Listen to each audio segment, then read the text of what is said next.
بالله من الشيطان الرجيم بسم الله الرحمن الرحيم والله فضل بعضكم على بعض في الرزق فما الذين فضلوا براد رزقهم على ما ملكت أيمانهم فهم فيه سواء أفبنعمة الله يجحدون صدق الله مولانا العظيم وصدق رسوله النبي الكريم اللهم صل على محمد النبي الأمي وعلى آله وصحبه وسلم تسلیما۔ محترم سامعین ذی وقار، آپ کے سامنے قرآن مجید فرقان حمید میں سے سورۃ النحل کے رکوع نمبر 10 کی پہلی آیت مبارکہ کی تلاوت کرنے کی سعادت حاصل کی ہے۔ محترم سامعین، اللہ جل شانہ فرما رہے ہیں واللہ فضل، اور اللہ نے فضیلت دی ہے بعضکم علی بعض، تم میں سے بعض کو بعض پر، پھر رزق کے معاملے میں، یعنی اللہ جل شانہ نے کسی کو تھوڑا رزق دیا، کسی کو زیادہ دیا، یہ اللہ جل شانہ کے اپنے فیصلے ہیں، اللہ کا فضل و کرم ہے کہ کس کو کتنا دے رہا ہے، کس کے مقدر کے اندر کتنا لکھا ہے، یہ فضیلت اللہ جل شانہ کی ذات نے دے رکھی ہے۔ پھر فرمایا فَمَا الَّذِينَ فُضِّلُوا بِرَادِّ رِزْقِهِمْ،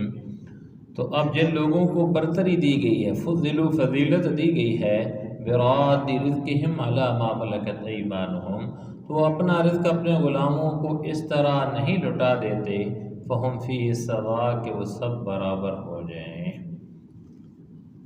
افبنعمت اللہ یجحدون، تو کیا یہ لوگ اللہ کی نعمت کا انکار کرتے ہیں؟ اب اس کے اندر فرمایا جا رہا ہے، پہلی بات تو یہی ہے کہ اللہ جل شانہ نے رزق جو ہے اللہ کے اختیار کے اندر ہے، اللہ جس کو چاہتے ہیں جتنا دے دیتے ہیں، جتنی برکت دے دیتے ہیں، یہ اللہ کا اختیار ہے۔ کسی کے پاس زیادہ ہونا، کسی کے پاس کم ہونا، یہ اللہ کی اپنی اپنی حکمتیں ہیں، اور باقی نہیں تو اللہ کی ذات چاہتی تو سب کو جو ہے وہ ایک جیسا کر دیتی۔ اب اسی کے متعلق فرمایا جا رہا ہے کہ جس طریقے سے اب اس رزق کے معاملے میں وہ بندہ اور وہ بندہ کہ جس کے پاس رزق کچھ بھی نہیں ہے، وہ برابر نہیں ہو سکتے، اور یعنی وہ اس کو دے دے اور برابر ہو جائے، اللہ کی اپنی ایک حکمت ہے، اللہ جیسے جانتے ہیں۔ پھر فرمایا جا رہا ہے کہ فبنعمت اللہ یجحدون، کہ تم اللہ کی نعمت کا کیا، یہ لوگ یعنی اللہ کی نعمت کا انکار کر رہے ہیں کہ بھئی وہ اللہ کے راستے کے اندر نہیں دے رہے، اللہ کے غیر کے لیے دے رہے ہیں، اس کے متعلق یہ بات بتائی جا رہی ہے۔ اور پھر فرمایا جا رہا ہے کہ واللہ جعل لکم من انفسکم ازواجا، اور اللہ جل شانہ نے تم میں سے تمہارے لیے بیویاں بنائی ہیں، جعل لکم تمہارے لیے بنائی ہیں، من انفسکم تم میں سے ازواجا تمہارے جوڑے تمہاری بیویاں بنائی ہیں، وجعل لکم من ازواجکم بنین وحفدا، اور تمہاری بیویوں سے تمہارے لیے بیٹے اور پوتے پیدا کیے، بنین بیٹے، وحفدا اور پوتے پیدا کیے، ورزقکم من الطیبات، اور تمہیں اچھی اچھی چیزوں میں سے رزق فراہم کیا، ورزقکم تمہیں رزق دیا، من الطیبات پاکیزہ اچھی چیزوں سے رزق دیا۔ اب یہ اللہ جل شانہ کی نعمتوں کا تذکرہ چل رہا ہے، تو یہاں فرمایا جا رہا ہے کہ اللہ جل شانہ نے یہ جو ایک نعمت ہے، یہ بھی ایک بہترین متاع ہے، اچھی عورت کا مل جانا، اللہ جل شانہ نے اس کو بھی انسانوں میں سے پیدا فرمایا، اور پھر اس کے بعد اسی سے اللہ جل شانہ نے بیٹے اور پوتے اور یہ ساری چیزیں، اور پھر اللہ کا کرم کہ اللہ نے رزق مختلف، اچھا رزق صرف یہ مال، یہ کھانے پینے کی چیز، ساری جو نعمتیں ہیں جن سے انسان فائدہ اٹھاتا ہے، وہ ساری کی ساری جتنی چیزیں ہیں وہ رزق کے زمرے کے اندر آتی ہیں۔ اور پھر فرمایا افبالباطل یؤمنون، کیا پھر بھی یہ لوگ بے بنیاد باتوں پر ایمان لاتے ہیں، افبالباطل، کہ کیا یہ باطل باتوں پہ، جھوٹی باتوں پہ، بے بنیاد باتوں پہ، یؤمنون کہ وہ ایمان لے کر آتے ہیں، وبنعمت اللہ ہم یکفرون، اور اللہ کی نعمتوں کی ناشکری کرتے ہیں، یکفرون انکار کرتے ہیں، ناشکری کرتے ہیں۔ چاہیے تو یہ تھا کہ جب اللہ کی ذات ساری نعمتیں دے رہی ہے تو اللہ کا شکر ادا کرتے، لیکن جب یہ دوسری باتوں کے اوپر یقین کرتے ہیں کہ یہ فلاں ایسے ہو رہا ہے، فلاں ایسے ہو رہا ہے، فلاں جگہ سے یہ مل رہی ہے، یا فلاں ہی ہو رہا ہے، اس کے متعلق یہ ہے کہ گویا جب اللہ سے نسبت ہٹا کے کسی غیر کی طرف کرتے ہیں تو اللہ کی نعمت کی ناشکری کر رہے ہیں۔ اللہ کی ذات یہ سب کچھ دے رہی ہے انصاف کا تقاضا تو یہی ہے کہ اللہ کی نعمت کا شکر ادا کرے، اور اللہ کی نعمت کا شکر ادا کریں گے اللہ جل شانہ کا دوسرے مقام پہ فرمان ہے کہ لَأَزِيدَنَّكُمْ، میں اس نعمت کو بڑھاؤں گا، فراوانی دوں گا، اس کے اندر دوام ملے گا۔ لیکن اگر کوئی ناشکری کرے گا تو پھر کیا ہوگا؟ ان عذابی لشدید، اللہ اس نعمت کو سلب کر لیں گے۔ اللہ کہتے ہیں میرے پکڑ، میرا عذاب بڑا سخت ہے۔ پھر آگے فرمایا جا رہا ہے کہ وَيَعْبُدُونَ مِن دُونِ اللَّهِ، وَيَعْبُدُونَ، اور یہ پوجا کرتے ہیں من دون اللہ، اللہ کو چھوڑ کر، یعنی یہ اللہ کو چھوڑ کر ان چیزوں کی عبادت کرتے ہیں ما لا یملکو لہم رزقا من السماوات والارض شیئا، کہ جو ان کو آسمانوں اور زمین میں سے کسی طرح کا رزق دینے کا نہ کوئی اختیار رکھتی ہیں، ولا یستطیعون، اور نہ رکھ سکتی ہیں۔ لا یملکو یعنی کہ مالک نہیں ہیں، ان کے پاس کوئی ملکیت نہیں ہے کہ وہ آسمانوں میں سے یا زمین میں سے کسی چیز کا بھی رزق دے دیں، کچھ بھی کر لیں۔ تو اللہ کو چھوڑ کے ان غیروں کی طرف یہ نسبت کیوں کرتے ہیں؟ ان کی پوجا کیوں کرتے ہیں؟ ان کی بندگی، انہیں چاہیے تو یہ تھا کہ اللہ کی بندگی کرتے جو سب کچھ کر سکتا ہے، جس کے اختیار کے اندر ہے، جو مالک ہے، جو رازق ہے، جو یہ کام کر سکتا ہے۔ پہلے تو یہ فرمایا کہ جن وہ اختیار ہی نہیں رکھتے، اور پھر فرمایا کہ ولا یستطیعون، اور نہ رکھ سکتی ہے، نہ ان کے پاس استطاعت ہے کہ وہ اس چیزوں کے متعلق کریں۔ یہ بھی اللہ کی وحدانیت کے متعلق بیان فرمایا جا رہا ہے۔ اور آگے اللہ جل شانہ دو مثالوں کے ذریعے اس کو مزید واضح کرتے ہیں۔ فلا تضربوا للہ الامثال، لہذا تم اللہ کے لیے مثالیں نہ گھڑو۔ فلا تضربوا، تم نہ گھڑو، نہ بناؤ، بیان کرو، للہ اللہ کے لیے، الامثال مثالیں۔ ان اللہ یعلم، بے شک اللہ جانتا ہے، وانتم لا تعلمون، اور تم نہیں جانتے۔ اب یہاں بھی یہ فرمایا جا رہا ہے کہ لوگوں کے ہاں یہ تھا کہ دیکھیں جی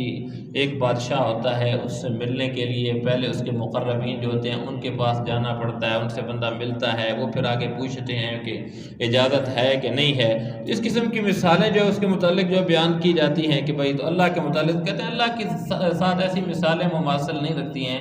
بیان کرنے کی کوئی ضرورت نہیں ہے۔ اور آگے فرمایا جا رہا ہے کہ وہ جو بادشاہ ہیں جن کی مثالیں یہ لوگ دے رہے ہیں ان کے پاس علم ہی ناقص ہے، انہیں تو پتہ ہی نہیں ہے نا کہ کون آیا کون نہیں آیا، یا کون کیا کر سکتا ہے کون کیا نہیں کر سکتا۔ ان اللہ یعلم، لیکن اللہ کی ذات تو جانتی ہے، وانتم لا تعلمون، تم نہیں جانتے۔ اللہ کو تو معلوم ہے کون کس کام کے لیے بہتر ہے، کس نے کیا کرنا ہے، کون کس لیے آ رہا ہے میرے پاس۔ اللہ کی ذات تو جانتی ہے، وہ تو ہر ایک چیز کو جاننے والی ہے۔ جب اللہ کی ذات ہر چیز کو جاننے والی ہے، ہر کام کر سکتی ہے، اسے ہر ایک چیز کے متعلق خبر ہے، علیم بھی ہے، خبیر بھی ہے، سمیع بھی ہے، فرمایا جا رہا ہے کہ یہ مثال بیان کرنا ٹھیک نہیں ہے۔ پھر آگے فرمایا جا رہا ہے کہ ضرب اللہ مثلا عبدا مملوکا لا يقدر على شيء،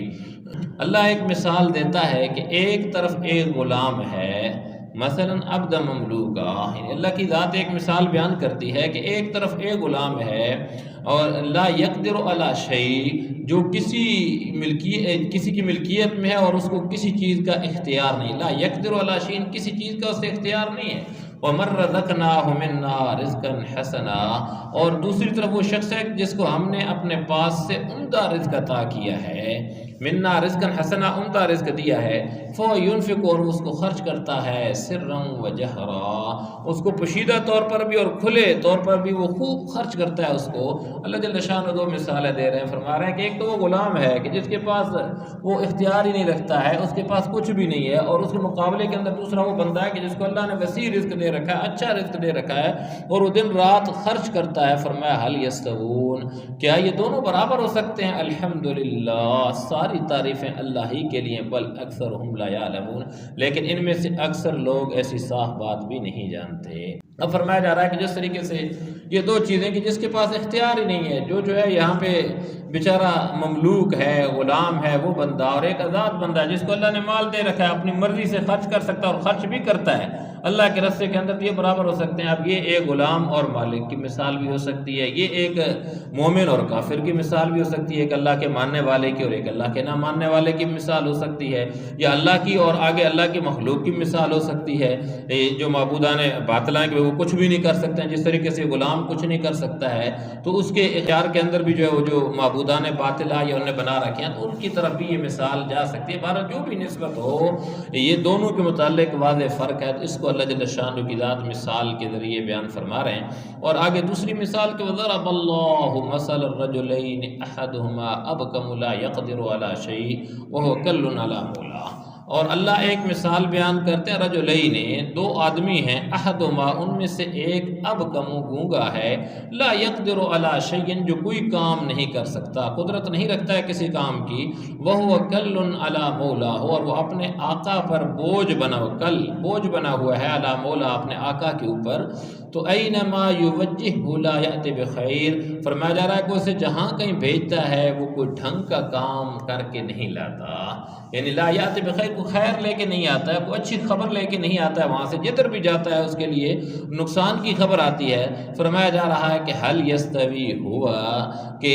کیا ایسا شخص اس دوسرے آدمی کے برابر ہو سکتا ہے، ومن یأمر بالعدل، جو دوسروں کو بھی اعتدال کا حکم دیتا ہے، عدل کا، انصاف کا حکم دیتا ہے، وہو علی صراط مستقیم، اور خود بھی سیدھے راستے پر قائم ہے۔ فرمایا جا رہا ہے کہ یہ بندہ اور دوسرا بندہ آپس کے اندر برابر ہو سکتے ہیں، تو انسان کو سوچنا چاہیے بھی برابر نہیں ہو سکتے۔ سر اللہ کی ذات جس نے اتنا کچھ کر رہی ہے تمہارے لیے، سب کچھ کر رہی ہے، وہ اور جو خود محتاج ہیں وہ کیسے برابر ہو سکتے ہیں؟ اللہ اپنی وحدانیت کو کھول کے، جتنے پیچھے رکوع گزرے آگے بھی اللہ کی وحدانیت کی بے شمار مثالیں آ رہی ہیں، تو اللہ جل شانہ کی ذات مثالوں کے ذریعے اپنے بندوں کو سمجھا رہی ہے، بڑی غفور رحیم ہے، کریم ذات ہے، رحیم ذات ہے، اپنے بندے کو بتا رہی ہے کہ میرا بندہ، میں یہ تیرے لیے کر رہا ہوں، یہ میں تجھے دے رہا ہوں، فلاں فلاں نعمت تجھے میں نے دی ہے، اور کوئی ہے ایسا؟ جب کوئی نہیں ہے تو تجھے چاہیے کہ میرے ساتھ ہی اپنا تو تعلق قائم کر اور دوسری چیزوں کی طرف رجوع نہ کر۔ اللہ کریم کی ذات ہم سب کو صحیح معنوں کے اندر صحیح طریقے سے اپنی اس پیاری کتاب کو پڑھنے، سمجھنے اور اس پر عمل کرنے کی توفیق سے نوازیں۔ وما علینا الا البلاغ۔ آمین۔ الحمد للہ رب العالمین والعاقبۃ للمتقین والصلاة والسلام علی سید الانبیاء والمرسلین۔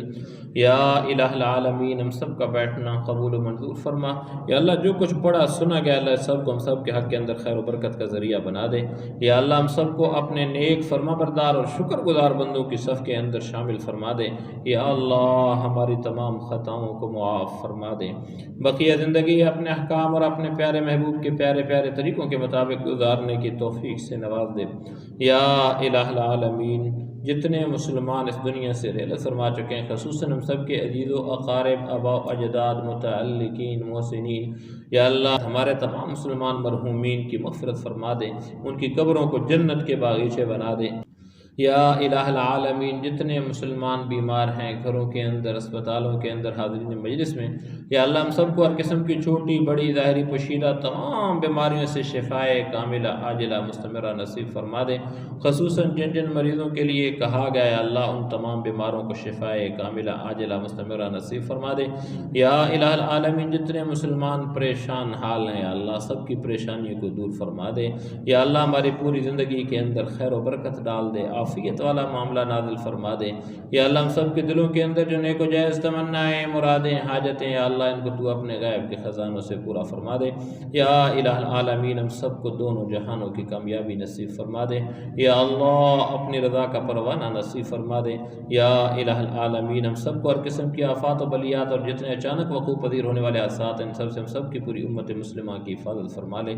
یا الہ العالمین، ہمیں زندہ رکھ تو دین اسلام کے اوپر، موت نصیب فرمانا تو ایمان کے عالم کے اندر۔